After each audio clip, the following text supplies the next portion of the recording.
అందరికీ నమస్కారం అండి. ముఖ్యంగా ఇంత మంచి కార్యక్రమాన్ని హైబుస్ టీవీ ద్వారా రియల్ ఎస్టేట్ డెవలపర్స్కి అందరికీ కూడా ఎంపిక చేసి అవార్డులు ఇచ్చి అందరినీ కూడా ప్రోత్సహిస్తున్నందుకు హైబుస్ టీవీని మనస్ఫూర్తిగా నేను అభినందిస్తున్నాను. ఈ రోజు ఇంతకు ముందు మాట్లాడిన రాజశేఖర్ రెడ్డి గారు కానీ, శేఖర్ రెడ్డి గారు కానీ, ఇంకా మహామోహన్ ఎంతో మంది మాట్లాడారు. వాళ్ళందరికీ కూడా అభినందనలు తెలియజేస్తున్నాను. ఒకప్పుడు హైదరాబాద్లో రియల్ ఎస్టేట్ అంటే భయపడిపోయేవారు అందరూ. ల్యాండ్స్ అన్ని లిటికేషన్లో ఉంటాయి, లేకపోతే కన్స్ట్రక్షన్ బాగోదు, ఒకళ్ళు డెవలప్ చేసిన ల్యాండ్ ఇంకొకళ్ళు వచ్చి రాళ్ళు పీకేస్తారు అనేటువంటి బ్యాడ్ నేమ్ ఉండేది.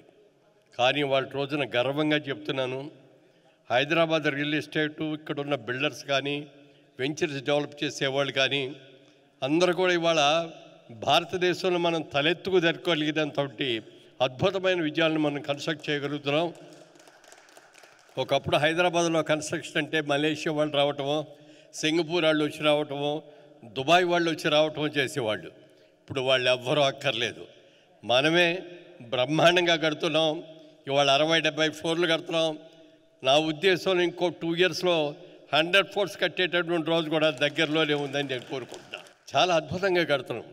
ఒకప్పుడు మేము అనుకున్నాం, నారాయణ రంగారావు గారు మేమందరం కలిసి కూర్చొని ఎప్పుడైనా పెట్టినప్పుడు ఒకరికొకరు పోటీ పట్టడం అంటే ధరలు పెంచడంలో పోటీ పట్టడం కాదు, లాభాలు పెంచుకోవడంలో పోటీ పట్టడం కాదు, ఒకళ్ళని మించి ఒకళ్ళు ఫెసిలిటీస్ ఎవరు బాగా ఇస్తారు, ఎవరు బాగా అద్భుతంగా కడతారనే దాంట్లో మనం పోటీ పడాలండి అని అన్నాం. ఇవాళ రోజు నిజంగా చూస్తే ఏ వెంచర్ చూసినా ఎంత అద్భుతంగా చేస్తున్నారో, ఇంటీరియర్స్ కానీ, వెంచర్స్ కన్స్ట్రక్షన్లో కానీ, మరి చుట్టూ ఉన్న డెవలప్మెంట్స్ కానీ, ఫెసిలిటీస్ కానీ అద్భుతంగా చేస్తున్నాం. మన హైదరాబాద్కి వచ్చిన అడ్వాంటేజ్ ఏంటంటే 360 డిగ్రీస్ అరౌండ్గా ఎక్కడైనా డెవలప్ వెళ్ళవచ్చు.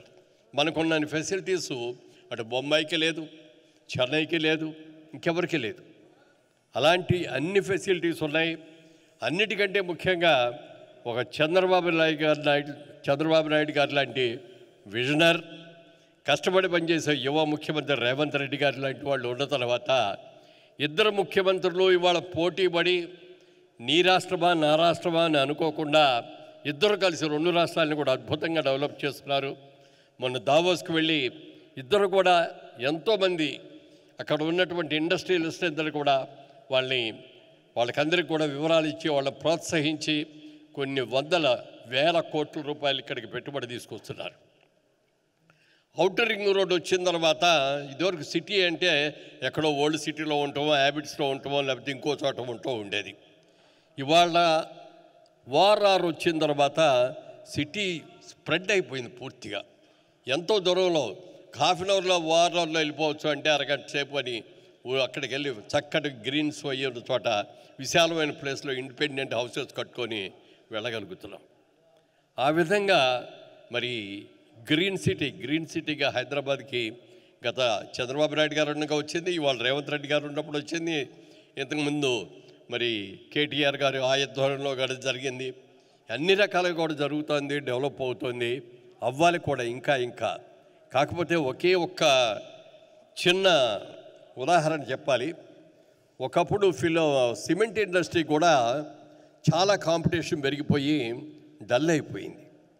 అప్పుడు ఏమనుకున్నారంటే ఇండస్ట్రీ వాళ్ళందరూ కలిసి ఒక మీటింగ్ పెట్టుకొని మనం కావలసిన డిమాండ్ కంటే ఎక్కువ మ్యానుఫ్యాక్చర్ చేస్తున్నాం, దాని మూలంగా మనకి రేటు రావట్లేదు, సేల్ సరిగ్గా లేదు, ఒక 2 ఏళ్ల పాటు మనందరూ కూడా 50% కెపాసిటీ వరకే మనం తయారు చేద్దాం, డిమాండ్ని పెంచుదాం, మనం సిమెంట్ దొరకట్లేదు అనేటట్టుగా క్రియేట్ చేయాలి అని చెప్పి 2 ఇయర్స్ వాళ్ళు అద్భుతంగా చేసి మళ్ళీ దాన్ని పికప్ చేయడం జరిగింది.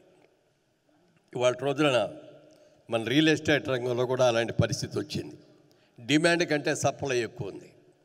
అంత సప్లైకి ఇవాళ రోజున డిమాండ్ అద్భుతంగా జరుగుతుంది, అందులో మాత్రం డౌట్ లేదు. ఇవాళ వారార్ అయిపోయింది, ఆర్ఆర్ఆర్ వస్తుంది, రీజనల్ రింగ్ రోడ్ వస్తుంది, ఫెసిలిటీస్ రోజుకి పెరిగిపోతున్నాయి.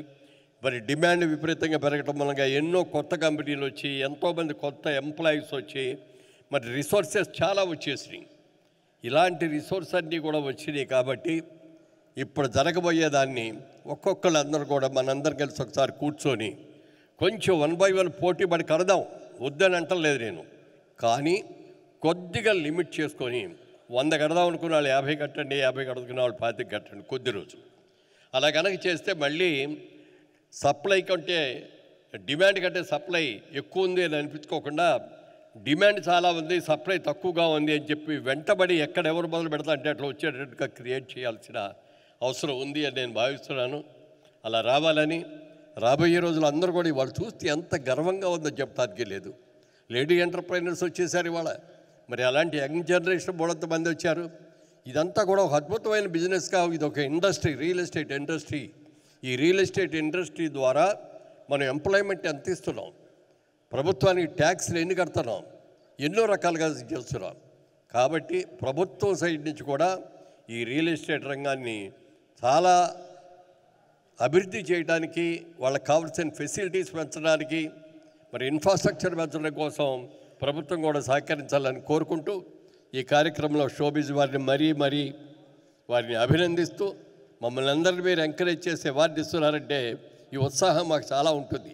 ఓ ప్రభుత్వం దగ్గర నుంచి కానీ, ఒక మంచి టీవీ సంస్థ దగ్గర కానీ, ఒక మంచి ఆర్గనైజేషన్ గురించి కానీ అవార్డు రాగానే మనం ఎదురుకున్న షోకేస్లో పెట్టుకొని ఇదిగోనండి నాకు మొన్న అవార్డు వచ్చింది, ఎక్సలెన్స్ అవార్డు వచ్చింది అని చెప్పి గర్వంగా చెప్పుకుంటాం. అలా గర్వంగా చెప్పుకునేట్టుగా చేసిన మిమ్మల్ని అందరూ కూడా మనస్ఫూర్తిగా అభినందిస్తాం. Thank you.